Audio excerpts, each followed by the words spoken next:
Hey, what's going on guys? My name is Silent Core and welcome back to my weekly countdown series. Now today I'm going to be answering probably the most common question that's asked in GT Online, and that's how can you make money? I'm going to be sharing my top 10 personal best money making methods in GT Online, and especially towards some of the higher methods I'm going to be showing you exactly how much cash gain you can make per hour and sharing lots of different tips, tricks and strategies for how you can actually maximize your profitability. So if you want to be a millionaire in GT Online and don't want to risk any glitches or bugs or getting banned, this is the video for you. At the number 10 spot is to complete the flight school training methods. The only requirement to do this one is to be at least rank 6, and I'd assume most of you guys, unless you've just started playing GT Online, you will already be rank 6. But if you head over to flight school, there's actually 10 different lessons you can take, and each one will net you $18,600 if you get a gold medal at it. So if you're pretty good at flying and you manage to get a gold on them all, that's actually a total of 14,000 RP and $230,000 you'll be getting. Now the only downside to this method, and I'll be pretty honest with you guys, is these missions are hard. Getting a gold can be very tricky, especially with some of the later ones, so be prepared to play this one over and over and over to get that gold. So it's not a very quick way to get it, but if you are persistent, you can make yourself some really easy money at the start of the game and get yourself a nice sort of kickstart into GT Online. And if you are new to GT Online, basically you want to make your first $1 million as quick as possible, so this is a great way to get some starting cash. At the number 9 spot is to play the featured adversary modes. You'll actually get double RP and double cash when you're playing them and the featured time. I'll be honest, some of the adversary modes are a little bit more playable or a little bit more fun than other ones, so it probably depends on what actually is the featured adversary mode. But Rockstar are absolutely loving their adversary modes at the moment. There's new ones been added all the time, and you can actually net yourself even 100 to 200k cash from just playing one game. It really helps increase the money you'll get by playing the maximum number of rounds as possible, so playing longer rounds will actually net you more cash. It's also worth staying with a dedicated team when you're playing adversary modes. You know, if you have a team with good communication, you're going to be stomping on a lot of solo players who'll be grouping together, because let's be honest, if you're playing on console, a lot of PlayStation and Xbox players actually don't use microphones, and especially if it's a new adversary mode, there's going to be a lot of solo players jumping in there to try out that adversary mode. So if you're together with a team or a bunch of friends, you're going to be really taking advantage of all those players that have no communication and really winning a lot of your rounds that you're going to be playing.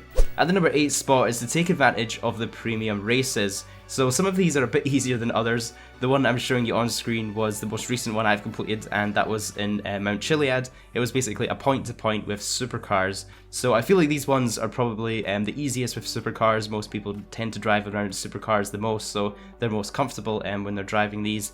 And this one was especially easy because it was non-contact, and so you don't have to worry about people shoving you off the edge of the map or anything. And it was also triple RP for playing, so it was also very good experience for playing this one. Basically, in the premium race, you'll need to pay the entrance fee of $20,000, and then the winner will get $100,000. So you'll be making a profit of $80,000 if you manage to get first place. So if you're a decent driver and can easily get yourself first or second place, then you're going to be in business. At the number 7 spot is to complete your daily objectives. So these were introduced quite a while ago now with the HEISTS update and can be easily forgotten if you're not, I guess, paying attention to them. They probably on average take around 20 to 30 minutes per day to complete, so it's definitely worth, you know, setting aside a little bit of time in your play session each day to play through your daily objectives. And when you complete them in a row, you actually get a bonus. So there's a 7-day bonus. If you complete your daily objectives 7 days in a row, you'll get a bonus of $100,000. And then if you complete them 28 days in a row, you'll get a bonus of $500,000, which is a great chunk of money for just a little bit of time each day doing them. I guess the worst part about daily objectives is the fact that you can get really sort of specific versus missions or capture missions that you have to complete, and it can be a little bit tricky to find the right people to play with to get into that match quickly. But generally, if you have a quick complete guide, you can do these daily objectives quite quickly. I'll put a link in the description to the one I use to complete my daily objectives, as lots of tips and tricks depending on what daily objective you get, how to quickly complete it. At the number 6 spot are contact missions. Now these are not to be underestimated. These are actually very useful into reaching your first million in game. There's actually quite a few contact missions you should focus on in particular. Usually the people that play contact missions tend to know and vote the good ones, so tend to look out for the Los Santos connection. It's probably one of the better ones. There's also Mixed Up with Coke, Trash Talk, and Taking Out the Jury. Those are all very worth voting in and playing, and these can average between $80,000 to $100,000 an hour or $80 to $120,000 an hour if you're playing solo. And the number 5 spot is to start a biker MC business. There's a few different ones you can choose from. There's meth, weed, cash, coke. There's a few different businesses you can start. Eragon Huss, hopefully I pronounced your name correctly, he did some amazing calculations on what actually the best business is for profit, and he worked out the cocaine business to be by far the best business for profitability. I'll put a link to his original post in the description if you want to read it in more detail. And the great thing about the biker business is it's such a passive business to own, you know, it basically runs itself and you just have to pick up some supplies every now and again to keep it going, so you should be making at least $50,000 per hour. Another great way to max your cash gain per hour is to consistently finish each mission at the 4-minute mark. At the number 3 spot is VIP work. This one was added in from the Executives and Other Criminals update and can actually net you $80,000 to $200,000 per hour if you're efficient. There are a few requirements to start your VIP work, so you'll either need 1 million cash in your bank account to start being a VIP, or you can start an organisation as a CEO, which doesn't require the money to be in your bank account, but obviously to be a CEO you will need to buy an office, which does have that initial upfront investment.